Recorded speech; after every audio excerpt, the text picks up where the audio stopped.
बिस्मिल्लाहिर्रहमानिर्रहीम। अस्सलाम वालेकुम नाज़रीन, मैं हूँ साकिब राठौर। आप देख रहे हैं मेरा फेसबुक और यूट्यूब चैनल। नाज़रीन कराम, मौलाना फजलुर रहमान की गाड़ी के ऊपर हमला होता है, उनके काफ़िले के ऊपर हमला होता है और उसके बाद जमीयत उलमा इस्लाम की जानिब से मुख्तलिफ़ जगहों पर यह कहा जाता है कि जो इलेक्शन अभी मतवक्को हैं वो हमारे लिए बड़े मुश्किल हो रहे हैं, हमारे जमात के कारकुनों पर हमले हो सकते हैं, खदशात का इजहार किया था।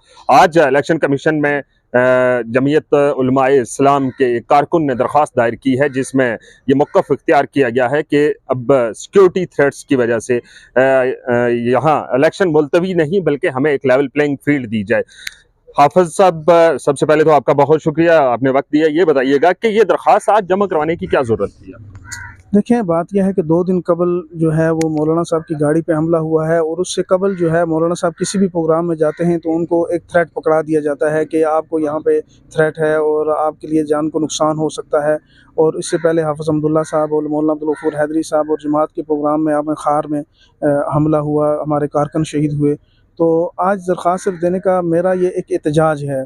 उसका मकसद ये है कि हम तो फ़ेसबुक के ज़रिए, सोशल मीडिया के ज़रिए, अखबारी बयानात के ज़रिए इसकी मज़म्मत तो करते हैं और मुतालबा भी करते हैं कि कैफ़रे किरदार तक पहुँचाया जाए मुजरिमों को और उनको पकड़ा जाए और हमारे लिए अमन व अमान की सूरत-हाल बनाई जाए। तो मैंने कहा आज ऑफ़िशियली हम जो है वो इलेक्शन कमीशन के पास आएँ और इसमें यहाँ एक दरख्वास्त दायर करें कि ये जो हालात हैं इनको कंट्रोल में रखना भी इलेक्शन कमीशन की ज़िम्मेदारी है, क्योंकि इस वक़्त तो शेड्यूल अनाउंस हो चुका है। उसके बाद तो सब काम जो है इलेक्शन कमीशन का होता है कि उसी ने करना होता है। ये भी कहा जाता रहा, कुछ ट्वीट्स इस तरह की आई जो वहाँ से डीआई खान की तरफ से पुलिस की जानिब से कि वो हमला चेक पोस्ट के ऊपर किया गया था। इसमें कितनी सदाकत है? देखिए, अगर चेक पोस्ट पे भी हमला है तो ये भी अमन व अमान की ख़राब सूरत-हाल है और कुछ दिन पहले डीआई खान में भी फ़ौज की किसी चेक पोस्ट पे हमला हुआ था, वहाँ जवान शहीद भी हुए हैं। अगर उधर भी किया गया है तो ये भी तो अमन व अमान की सूरत-हाल ख़राब है। और चेक पोस्ट पे उस वक़्त हमला क्यों किया गया जब मौलाना साहब की स्क्वाड की गाड़ियाँ वहाँ से गुज़र रही थी? अब भी मौलाना साहब को हाई थ्रेट्स हैं इस वक्त सिक्योरिटी के।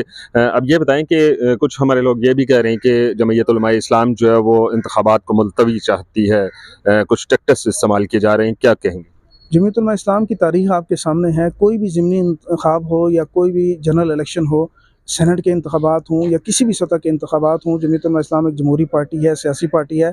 कभी भी इंतख़ाबात का जमीयत उलमा इस्लाम ने ना बायकॉट किया है और ना उनसे दूर रही है। अभी भी आप जो है वो डेटा उठा के देखें तो जमीयत उलमा इस्लाम के हर कौमी और सूबाई हल्के से ना सिर्फ़ एक उम्मीदवार बल्कि उनके कवरिंग कैंडिडेट और जहाँ से हमारे टिकट का फ़ैसला नहीं हुआ वहाँ 3-3 4-4 उम्मीदवारों ने कागज़ात नामज़दगी जमा करवाए हुए हैं।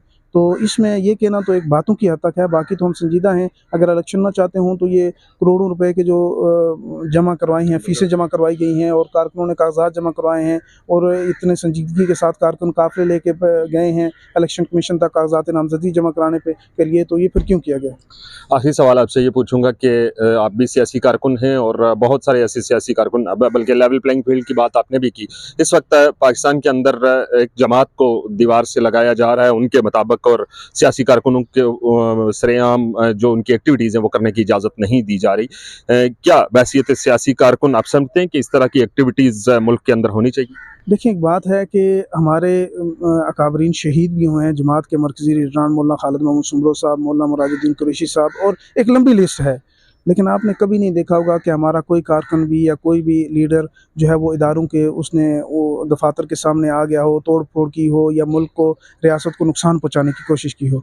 सियासी जब अमल आप सियासी अमल का हिस्सा होते हैं तो वहाँ पे आपको नुकसानात भी होते हैं, आपके कारकुन शहीद होते हैं, लीडरशिप कई मर्तबा जो है उसकी जान चली जाती है।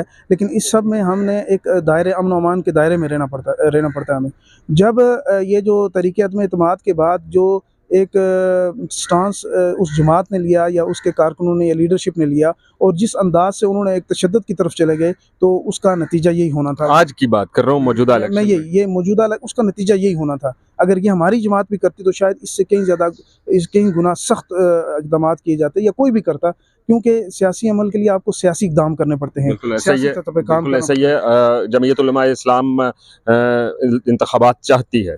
मैंने आपसे अर्ज़ किया कि जमीयत उलमा इस्लाम ने 3 साल जो है वो इंतख़ाबात माँगे हैं, सड़कों पे रही है और उन्होंने कहा 2018 के इलेक्शन जो है वो बोगस हैं, दांतीज़दा हैं, इसलिए दोबारा इंतखाबात कराए जाएँ। और अब इंतखाबात कराना एक अलग चीज़ है और अमन व अमान की सूरत हाल को बरकरार रखना उन इंतखाबात के लिए बहुत ज़रूरी है। बहुत शुक्रिया आपके वक्त देने का। नाज़रीन इकराम, जमीयत उलमा इस्लाम के कारकुन हैं और उनका ये कहना था कि हम इंतखाबात का मुलतवी होना कभी नहीं चाहेंगे, बल्कि हम कोशिश करेंगे कि इंतखाबात हों, हम उसके अंदर जाएँ, करोड़ों रुपए फ़ीसें जमा करवाई हैं। लेकिन अमन व अमान की सूरत हाल इस वक्त पाकिस्तान का एक बड़ा मसला बन चुका है। उसके लिए हुकूमत और दीगर सिक्योरिटी फोर्सेस को सोचना होगा। इस्लामाबाद से दीजिए इजाज़त। अल्लाह हाफ़िज़।